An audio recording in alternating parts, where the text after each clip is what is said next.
So, is it on? Yeah. I'm going to start with a small introduction, and I'm going to talk about International Mother Language Day. And I'm also going to talk about a technique called dynamic assessment.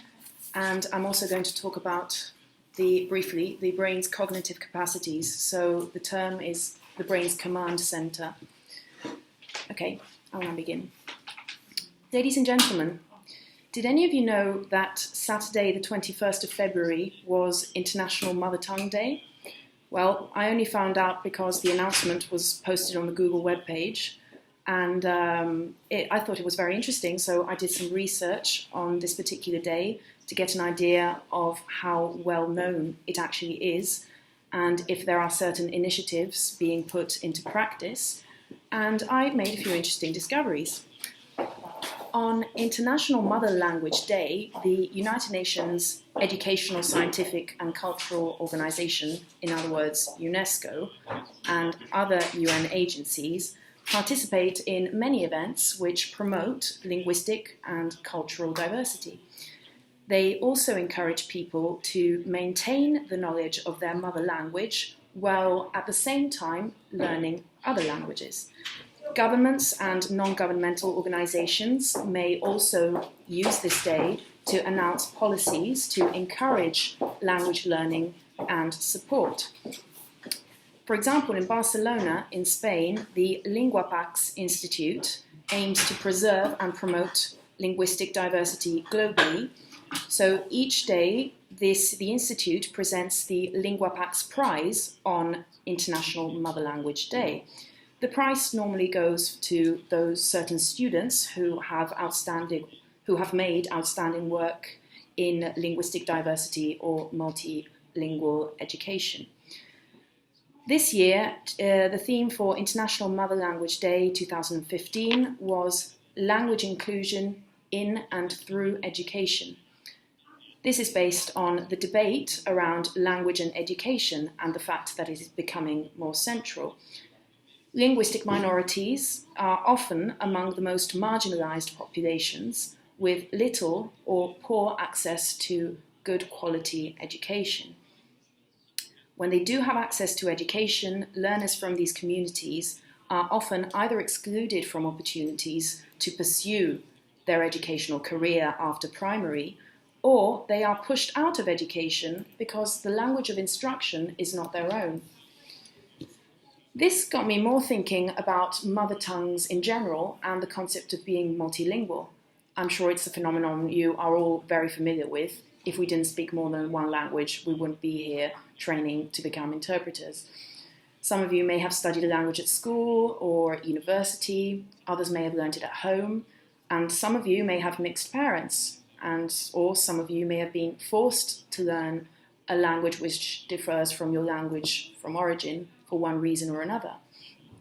I was born and raised in Italy. I was raised by mixed parents, and this means that I've always been used to speaking both English and Italian at home. This means I've spent most of my childhood answering the following questions to people. Questions such as, what language do you dream in? Or, are you stronger in English or in Italian? Or, do you think in English or Italian? And also, do you find it easy to switch from one language to another? Well, as far as I'm concerned, all these questions have the same answer. It depends. The thinking and the dreaming depends on who else is involved or on the country I'm in. And I'm sure in this sense, everyone has different experiences. But in terms of switching from one language to another, I have noticed that it can be rather common. And people may have this tendency, even if they do not have mixed parents like myself. I researched this topic in preparation for this speech, and I found out a few things. First of all, learning another language from a very early age can hinder a child's intellectual development. It has many beneficial side effects, and as a result, it has become compulsory in some countries, for example, in the United States, for a child to learn a language from year 6. And this is because we also know it is much harder for a child to learn language after puberty. Secondly, all bilinguals have a stronger language. In any given moment or circumstance, a bilingual will temporarily have a stronger language. A bilingual student may have relatively greater fluency in one language, but they may not be able to read or write in it as well. Often, too, bilingual students switch back and forth from one language to another as they speak and think. Sometimes they don't even realize. Well, these variations depend on many facts, many issues, such as their age of arrival in that country. It can depend on the language they speak at home or in their neighborhood. It can depend on whether or not they watch TV in the target language. And of course, it depends on the language which is used in the classroom. Even though I have already partly touched on this, I would like to talk you through the main advantages of acquiring a second language. Some people used to believe that if a child learned two languages too early, the two languages would obstruct each other and therefore make it more difficult for the child to master both of them. Well, they were only partially wrong. Indeed, one language can taint the other. Anyone who is bilingual from birth can confirm that it is rather common to automatically forget words in one language and automatically replace them with words in the second language.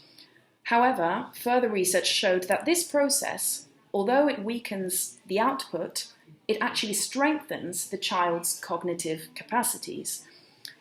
According to science, the minds of bilinguals, as opposed to monolinguals, are much better at adapting to changing stimuli. I cannot personally confirm whether or not this is true, but scientists think it is because the brain's command center, which is responsible for problem solving and planning, is more geared and stronger in bilinguals than in monolinguals. Another benefit involves the prevention of long-term illnesses. For example, a study shows that dementia normally starts 4 years later in bilinguals than in monolinguals. There is now one minor drawback to bilingualism, according to the article I was reading. And this this is because scientists say that monolinguals have a much wider vocabulary than bilinguals. It means they can access to the words they are looking for more quickly. However, most bilinguals are equally able to catch up with vocabulary acquisition, even though this normally happens at a later age. This minor drawback, however, must not be overlooked.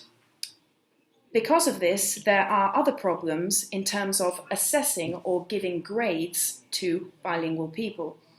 Let's say the person is a young student or a child at school. Teachers hardly ever take such factors into account because generally all students are assessed and given grades according to the same criteria.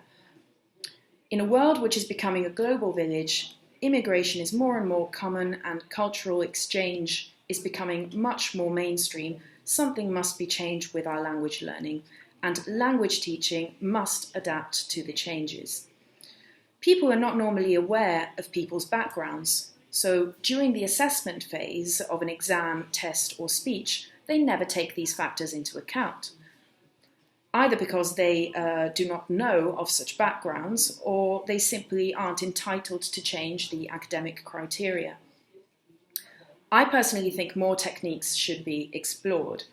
I read about a new technique which is called dynamic assessment, and it is a new technique on which professors are carrying out extensive research, and it involves a new method to assess children from linguistically and culturally diverse backgrounds.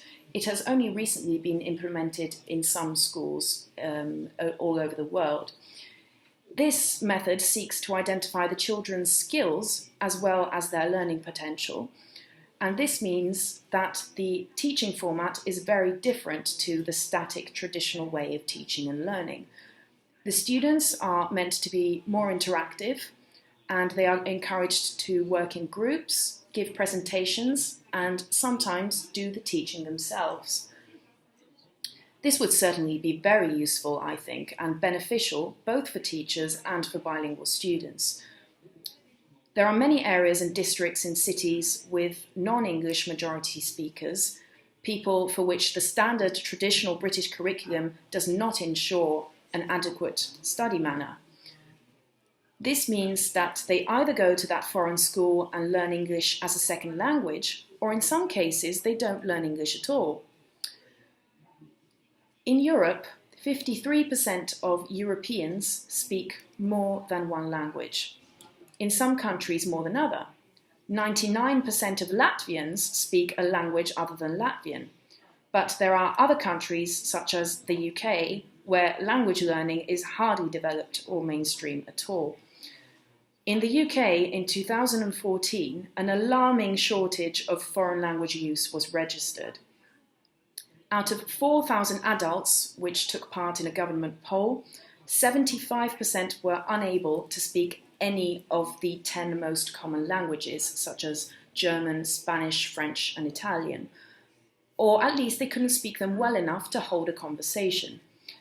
The English Department for Education, as a result, decided to make language learning compulsory for every child aged 7 to 14 in the UK.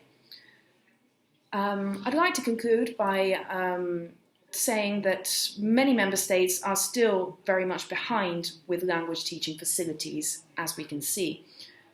The dynamic assessment technique certainly sounds like an effective one, and I sincerely hope it will be explored and implemented in Europe for the variety of polyglots which make up our multicultural melting pot. Thank you very much for your attention.